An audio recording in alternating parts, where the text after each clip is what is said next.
Գյորջյան Կասկադ 60 ամիս փուլային վճարում բազմաթիվ առավելություններ։ Իրականում մի փոքր ավելի վաղ ժամանակահատվածից սկսեմ,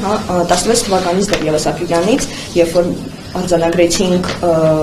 դաշնագույն պատերազմական հանցագործություններ եւ քաղաքացիական անձանց նկատմամբ եւ գերիների, այսինքն ծառայողների, ովքեր որ հայտնվեցին Ադրբեջանի հսկողության ներքո, ու թեև ներկայացվել էին անհատական գանգատներ մի հետ, ու մինչ օրս դեռևս դատավարժի սպասում ենք, դա էլ է մի առանձին հարց է, որ եթե չի շտաբում արձանագրել այդ խախտումները, պատշաճ արձագանք, քանի որ չի տրվել այդ վարքագծին Ադրբեջանի, դա իրականում թույլ տվեց 20 թվականին շատ ավելի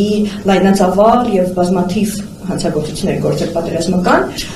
ու 20 թվականից ի վեր մենք որպես կազմակերպություն գործենք երկկազմակերպությունների հետ մի քանի փաստահավաք մշտադիտարկում ենք իրականացրել, որի շրջանակներում արձանագրել են բազմաթիվ պատերազմական հանցագործություններ, որոնց հիմնական թիրախը կամ սուբյեկտը, դուժողը հենց գերեվարված զինծառայողներն են կամ քաղաքացիական անձեր։ Ավելին 20 թվականին մեր գործը շատ ավելի հեշտացրել էին հանցագործները, այսինքն այն զինծառայողները, ովքեր կատարում են այդ հանցագործությունը, նկարահանում էին ու բաց աղբյուրներից արդեն այդ ապացույցները շատ հեչ հասանելի էին։ Մեր փաստահավաքի նպատակներից մեկն էր աջակցել եւ ներպետական քննությանը, այսինքն Հայաստանում իրականացվող քննությանը եւ միջազգային հարթակներում համապատասխան մեխանիզմներում, որտեղ որ պետք կլինի։ Այս առումով կուզենամ երկու դիտարկում անեմ։ Լուրջ մտահոգություններ ունենք այս պահին ներպետական մակարդակում իրականացվող քննության արդյունավետության հետ կապված, հաշվի առնելով բարձրաստիճան պաշտոնատար անձանց հայտարարությունները, որ երկկողմանի պայմանավորվածության ջենտլմենական համաձայնության համատեքստում դադարեցնում է միջազգային հետախուզումը այդ ենթադրյալ պատերազմական հանցագործությունների վերաբերյալ, այդ թվում այն անձանց, ովքեր որ նույնականացվել են որպես գերիների նկատմամբ հանցագործություններ կատարողներ, այդ թվում սպանություն։ Սա մեզ համար լուրջ մտահոգություն է, որ ներպետական մակարդակում այլևս որևէ արդյունավետ քայլեր չեն ձեռնարկելու բացահայտելու այդ անձանց ու ենթադրաբար խաղաղության պայմանագրի ուժի մեջ մտնելու եւ կոմունիկացիաների բացման համատեքստում կարող են անձինք անգամ այցելել Հայաստան եւ անպատիժ մնալ եւ որևէ խնդրի չբախվել։ Երկրորդ հարցը, որին կուզենամ անդրադառնամ, վստահ եմ կխոսի դեռևս միջպետական գանգատների հետ քաշման մասին, բայց քանի որ արդեն նշեցի խաղաղության համաձայնագիրը, այստեղ մենք ունենք կրկին լուրջ մտահոգություն եւ քննադատություն, քանի որ այն չի պարունակում որևէ դրույթ, որը նախ կկարգավորեր գերիների անհապաղ վերադարձը, որը թեև Ժնևյան կոնվենցիաներով նախատեսված է, բայց ոչ մի չի խանգարում, որպեսզի լրացուցիչ ավելի հստակ երաշխիքներով այդ հարցը կարգավորվեր։ Ավելին դրանից հետո, այսինքն օգոստոսի 8-ից հետո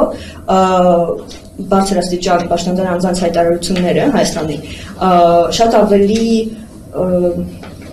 սահմանափակ են այդ հարցին անդրադառնում եւ վերջին երկու հնարավորությունը միջազգային հարթակներում, որը Հայաստանի վարչապետը կարող էր ունենալ, այսինքն ՄԱԿ-ում եւ ԵԽԽՎ-ում,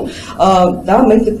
համարում ենք բաց թողնված ընդ որում հնարավոր է, որ դիտավորյալ բաց թողնված հնարավորություն այդ հարցին անդրադառնալու։ Օգտագործվել է ընդամենը, այսինքն կես նախադասությունը ընդամենը ասել վարչապետը, ասել է, որ պետք է անազատության մեջ պահվող անձանց հարցը հասցեագրվի։ Ինչը դրա տակ հասկացում, արդյոք մենք պահանջում ենք, որ այդ անձինք պետք է վերադարձվեն, արդյոք մենք ընդամենը ուզում ենք արձանագրենք, որ իրենք պահվում են, դատվում են, թե ոչինչ չունենք պահանջելու, այդ ու նաև միջազգային հանրությունից, որը անհապաղ ողջունեց այդ համաձայնագիրը եւ կարծես թե մոռացավ, որ շատ մարդու իրավունքների հարցեր մնացին այդ համաձայնագիրից դուրս, այդ թվում նաև անազատության մեջ պահվող անձանց իրավունքները։ Ինչու ենք մենք մտահոգված այդ հարցով ավելի քան գուցե նախկինում, հաշվի առնելով, որ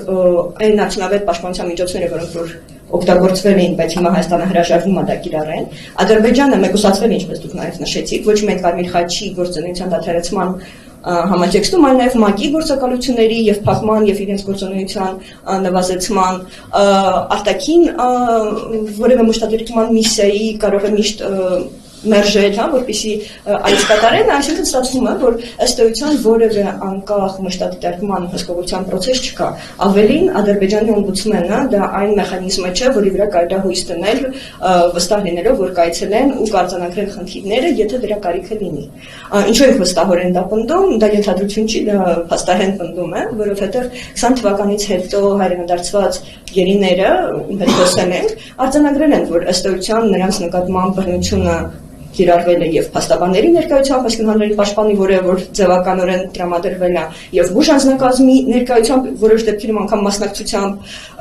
օմբուդսմենի որպես այդպիսին, հա,